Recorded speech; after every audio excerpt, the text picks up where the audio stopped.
దాగి ఉన్న భయాన్ని పారద్రోలడానికి, మానవత్వ సంబంధాలను పెంపొందించడానికి, నాయకత్వ లక్షణాలను పెంపొందించడానికి నిరాశ నిస్పృహలో కొట్టుకుపోతున్న యూత్ ఒక దారి చూపించి ఇది రా నీ జీవితమని చక్కని మాటలతో చక్కని పలుకులతో మనందరి హృదయాల్లో అద్భుతంగా ఆనందంగా ఎంత బ్యూటిఫుల్ సాంగ్స్ రాశారో. I'm the great fan of Chandrabose. That is the reason VA is with all of us. Sir, are you ready? Hello. Chandrabose garu, ready? Sravanti garu, agandi, sir. Over to Chandrabose garu.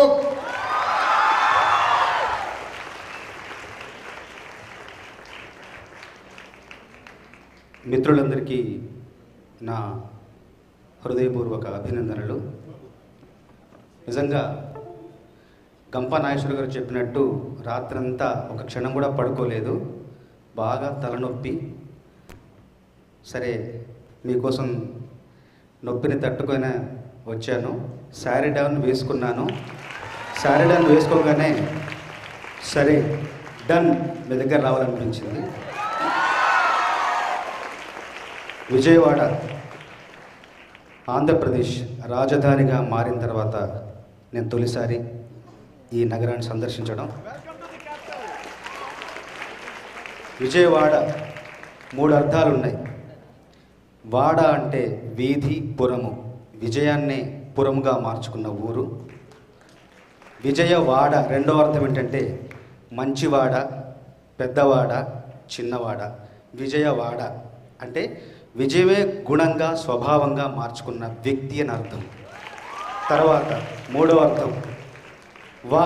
తమిళంలో వాడ అంటే రా అని అర్థం. విజయాన్ని రమ్మని పిలిచే మనుషులని అర్థం.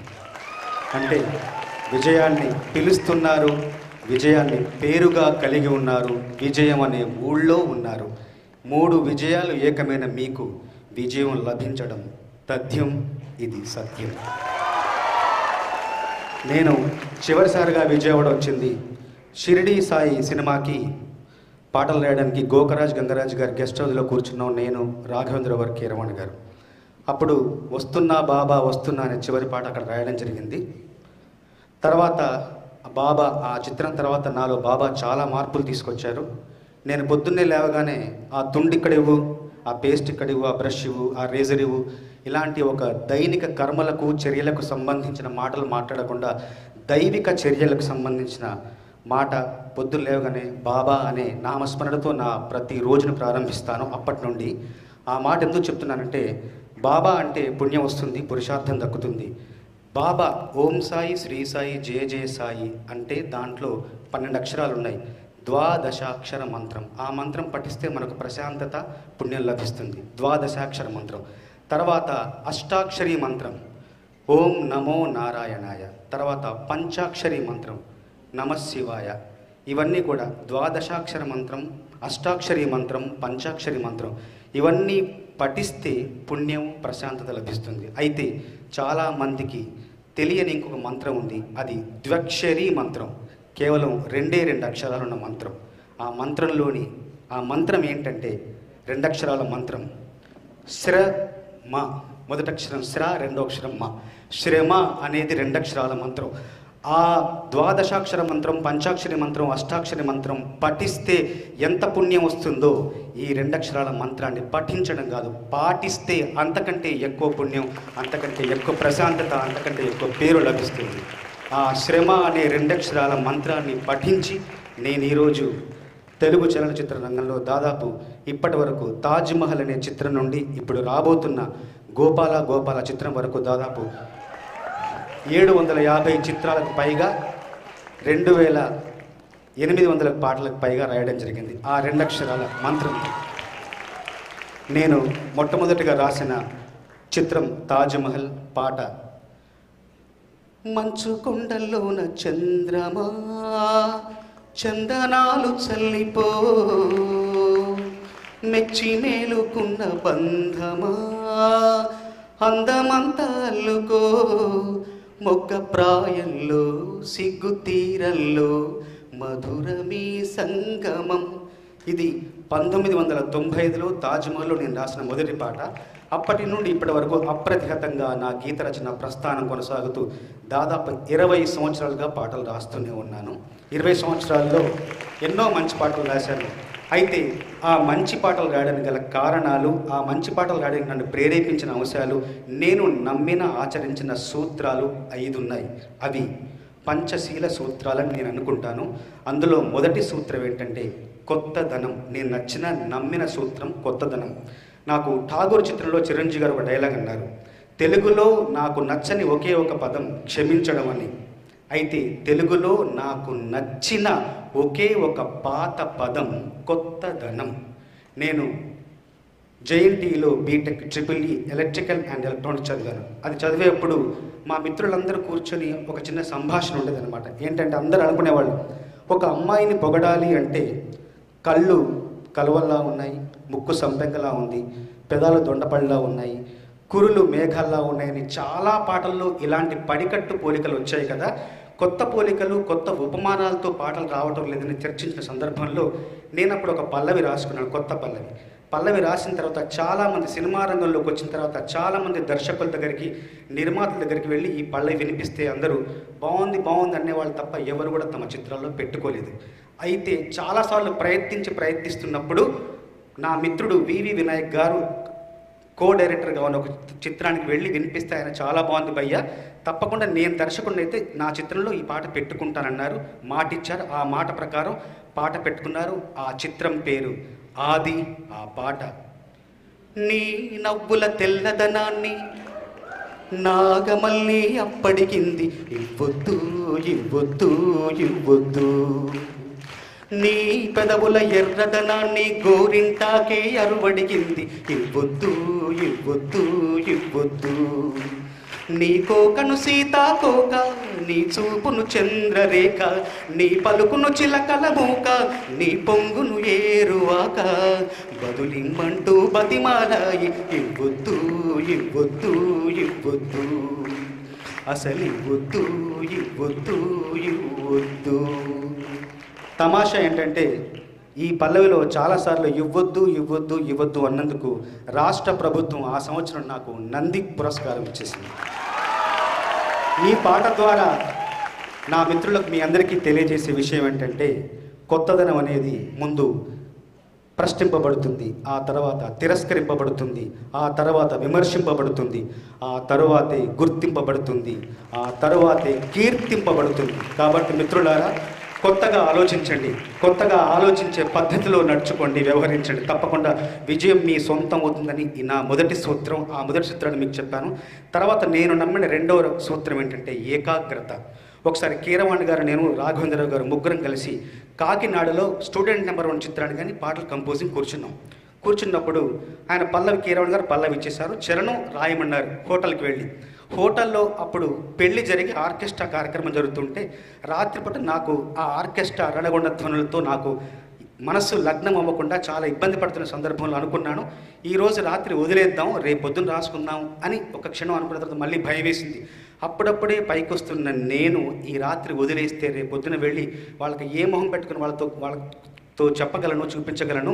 కాబట్టి ఖచ్చితంగా పాట పూర్తి చేయాలనే ఒక ఏకాగ్రత చిత్తంతో మనసును, తనువును, బుద్ధిని, ఆత్మను అన్నిటినీ కూడా లగ్నం చేసి కాగితం మీద, కలం మీద మనసును పెట్టి ఆ రోజు ఆ శబ్దాలు, ఆ అలజడి, ఆ గందరగోళం వినిపించుకోకుండా అక్కడ రాసిన పాట, అక్కడ పుట్టిన పాట.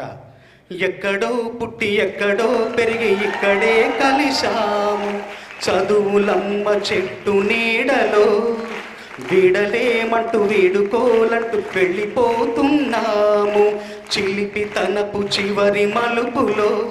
We miss all the fun, we miss all the joy, we miss you. We miss all the fun, we miss all the joy, we miss you. Note బుక్కులోన రాణికి పంపిన ప్రేమ లేఖలు, సైన్స్ ల్యాబులోన శీలాపై చల్లిన ఇంకు చుక్కలు, ఫస్ట్ బెంచిలోన మున్నిపై వేసిన పేపర్ ఫ్లైట్లు, రాధ జెల్లో నుండి రాబట్టు లాగిన రబ్బరు బ్యాండులు, రాజేషు ఇచ్చిన రోజా పువ్వులు, శ్రీవాణి పెట్టిన చెవిలో పువ్వులు, కైలాసు కూసిన కాకి కూతలు, కళ్యాణి పేల్చిన లెంపకాయలు, మరపురాని తిరిగి రాని గురుతులండి. మీ మనసు నొచ్చుకొని ఉంటే మన్నించండి, అంత పెద్ద మాటలొద్దు ఊరుకోండి. ఆ అల్లరంటే మాకు కూడా సరదాలేండి. We miss all the fun, we miss all the joy, we miss you. We miss all the fun, we miss all the joy, we miss you. పాట బాగుంటే చప్పట్లు కొడతారు. అయితే పాట బాగుండడానికి మేము ఎంత కష్టపడతాం ఒక చిన్న ఉదాహరణ.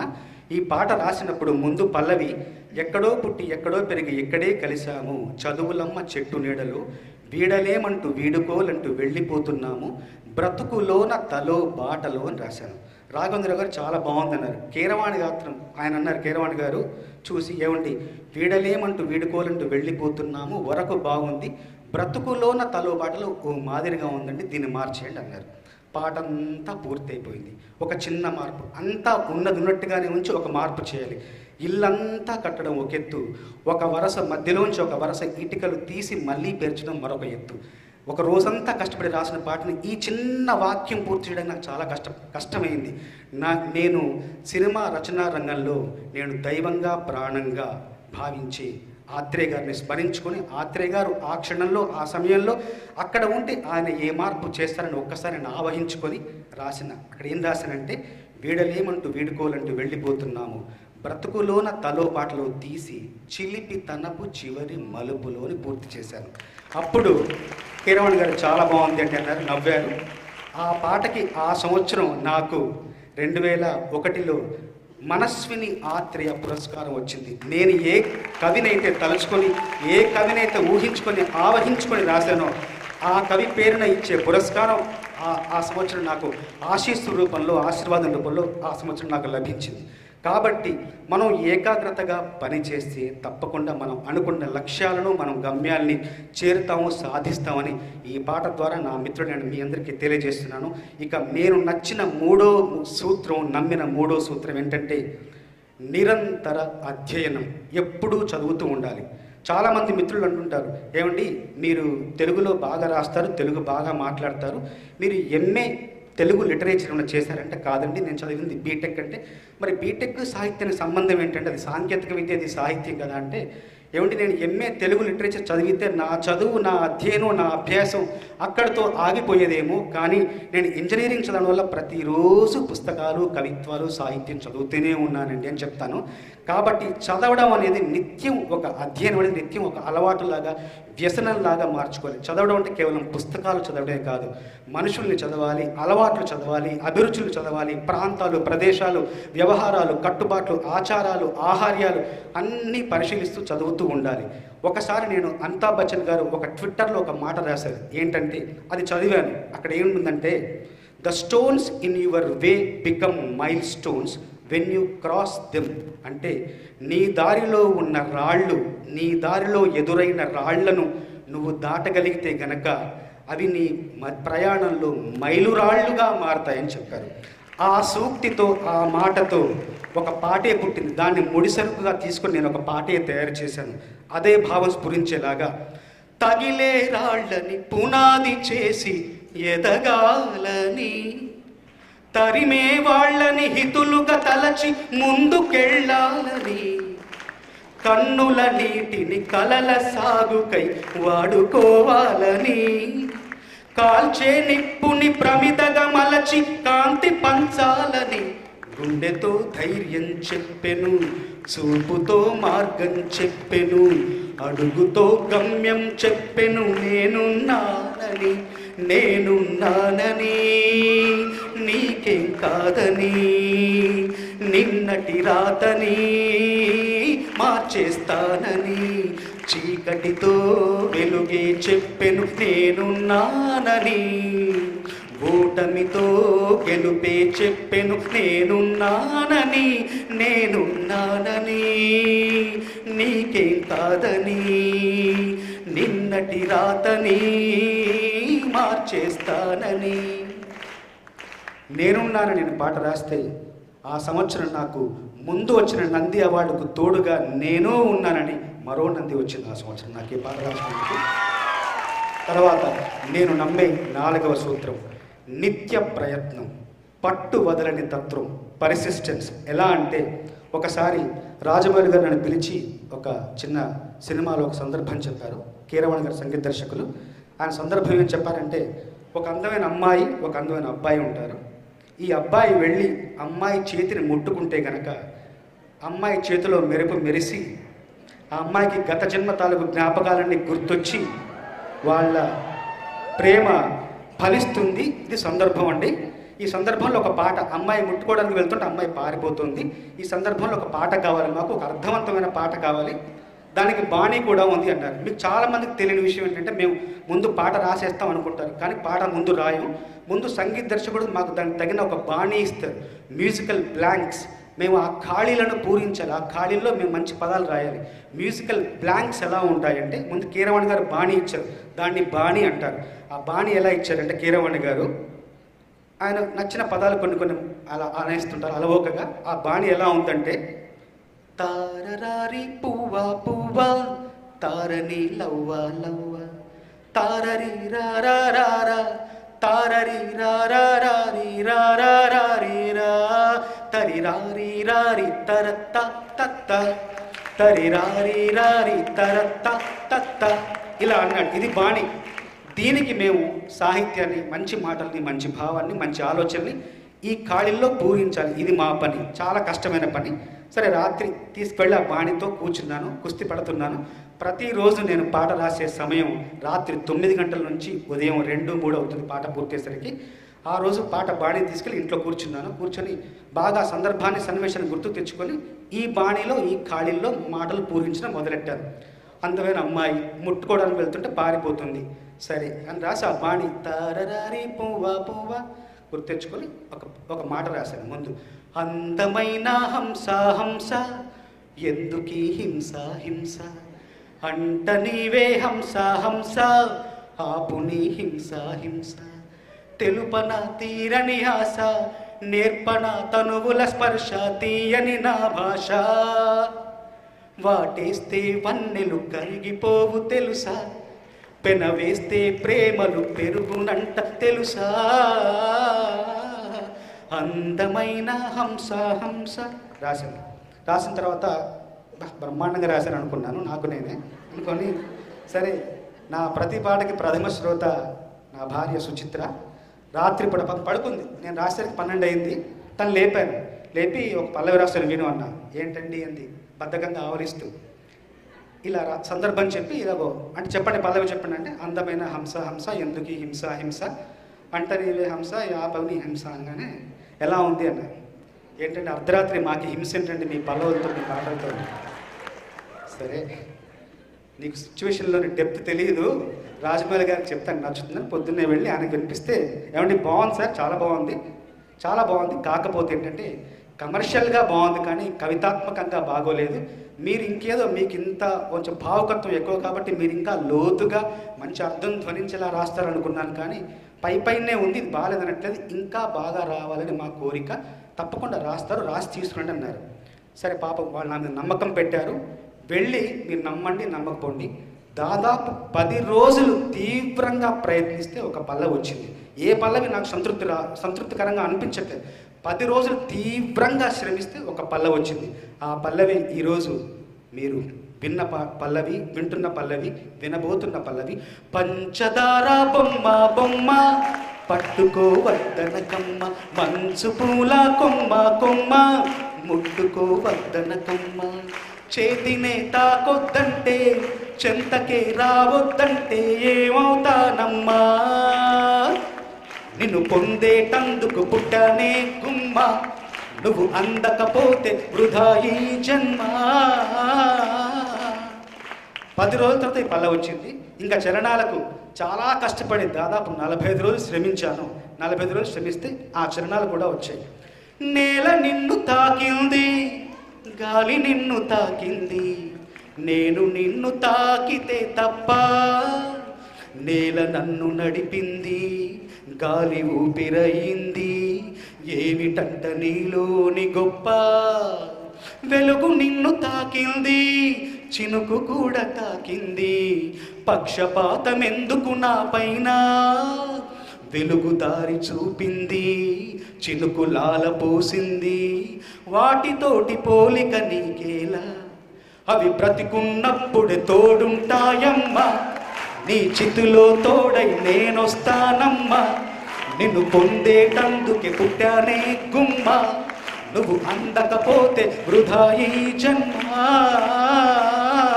పంచదార బొమ్మ బొమ్మ పట్టుకోవద్దనకమ్మ, మంచు పూల కొమ్మ కొమ్మ ముట్టుకోవద్దనకమ్మ.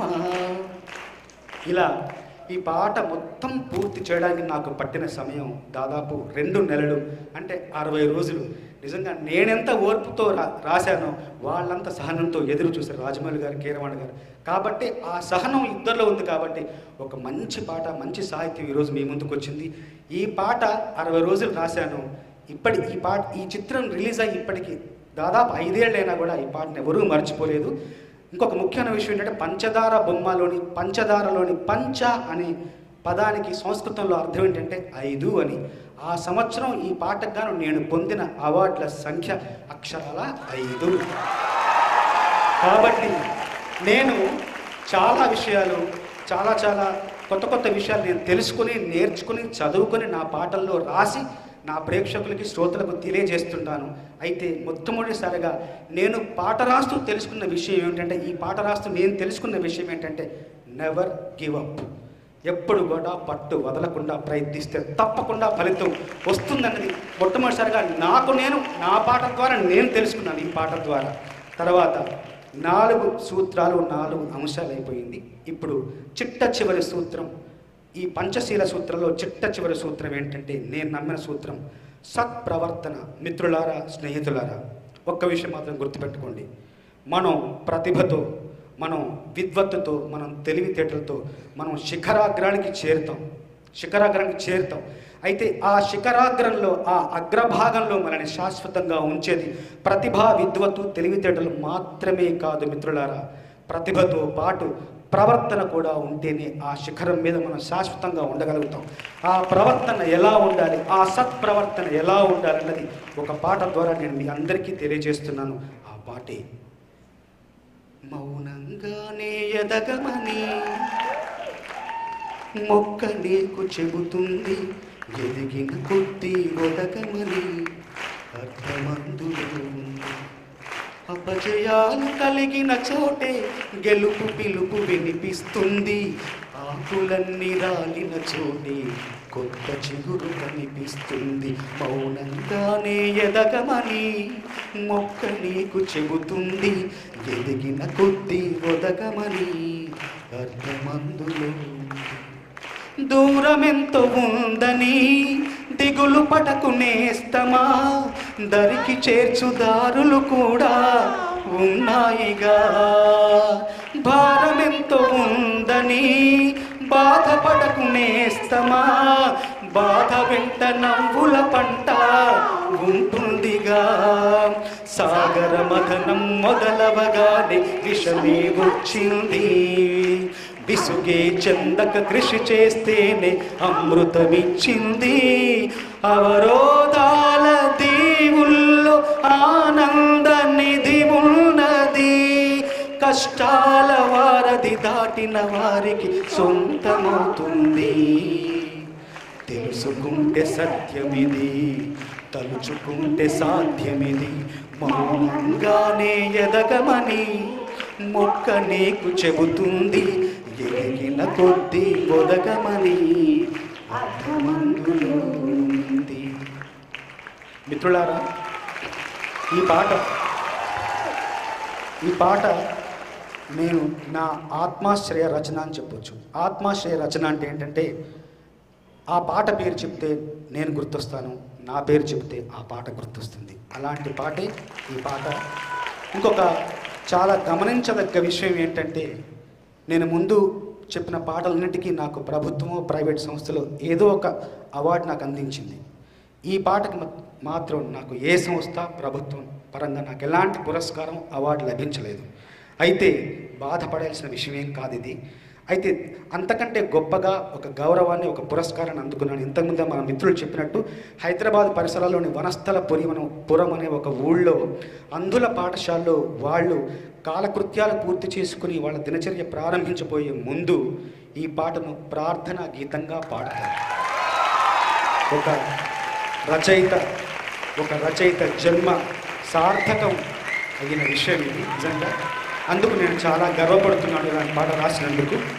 తర్వాత మిత్రులారా, ఇంకొక ముఖ్యమైన విషయం, ఈ సంవత్సరం విడుదలైన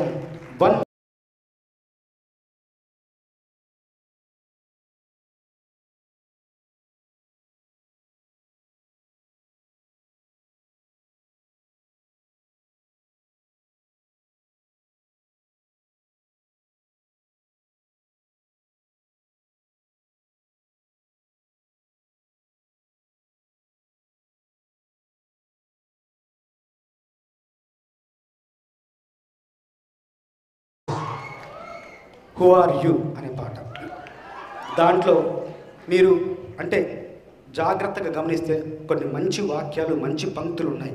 హూ ఆర్ యూ, నువ్వంటే పేరు కాదు, ఊరు కాదు, ఫేస్ కాదు, క్యాష్ కాదు.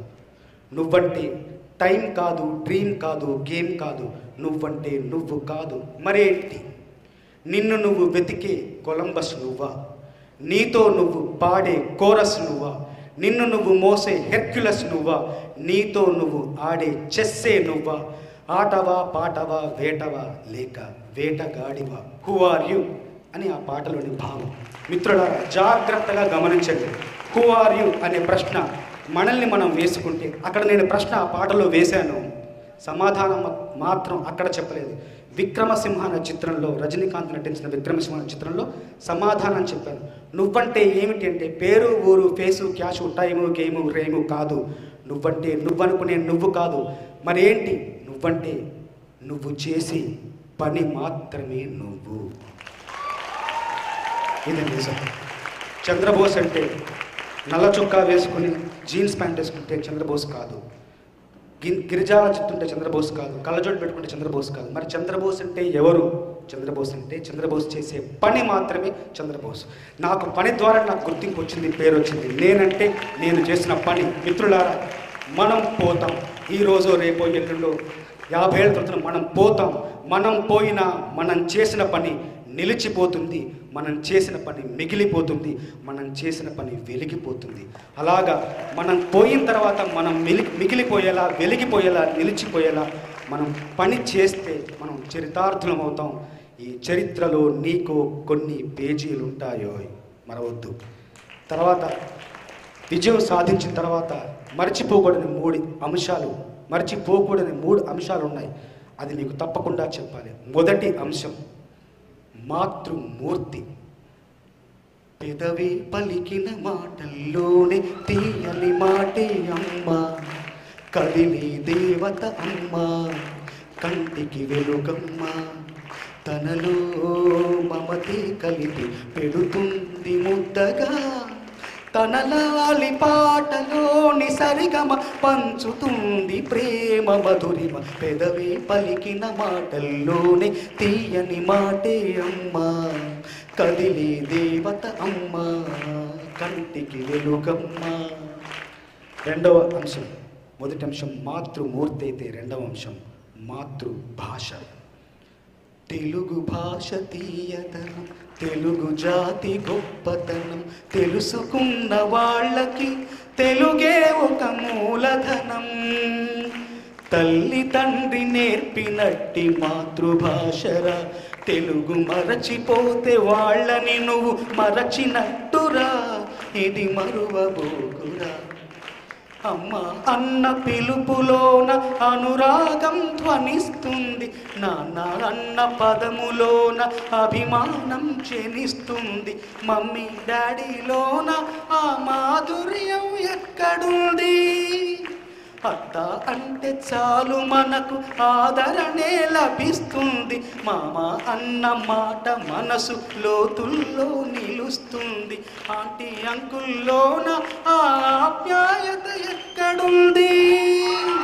తెలుగు భాష తీయదనం, తెలుగు జాతి గొప్పతనం తెలుసుకున్న వాళ్ళకి తెలుగే ఒక మూలధనం.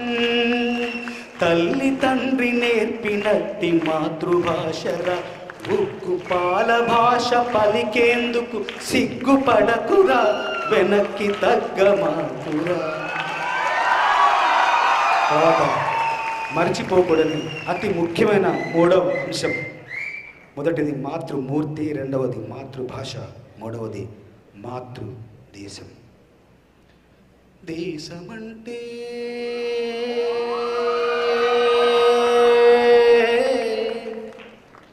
దేశమంటే మతం కాదు, గతం కాదు, అడవి కాదు, గొడవ కాదు, అన్న చేతి కన్ను కాదు, క్షుద్రవేదం పాడుతున్న ఉగ్రవాదం కాదు కాదు, తీవ్ర వ్యాధిగా మారుతున్న తీవ్రవాదం కాదు కాదు. దేశమంటే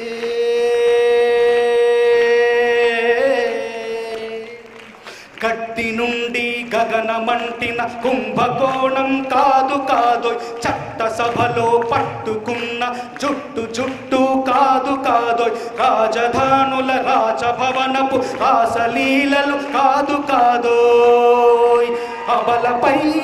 అబలపై ఆమ్లాలు చల్లే అరాచకమే కాదు కాదు, పరిధి దాటిన గాలి వార్తల ప్రసారాలు కాదు కాదు, సందు దొరికితే మంది చేసే సమ్మె కాదోయ్, బంధు కాదోయ్, ప్రాణధనమానాలు తీసే పగల సెగల పొగలు కాదోయ్.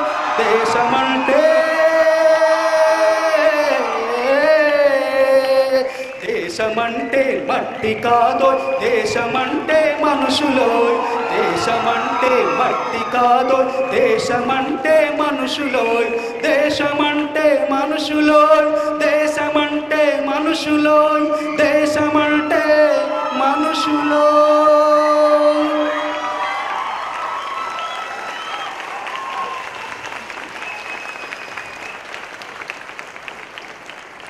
మిత్రులారా, కేవలం సరదా కోసమో కాలక్షేపం కోసం నేను ఈ పాటలు పాడలేదు, మీకు తెలుసు. మిమ్మల్ని కార్యోన్ముఖుల్ని చేయడానికి మాత్రమే ఇక్కడికి వచ్చాను.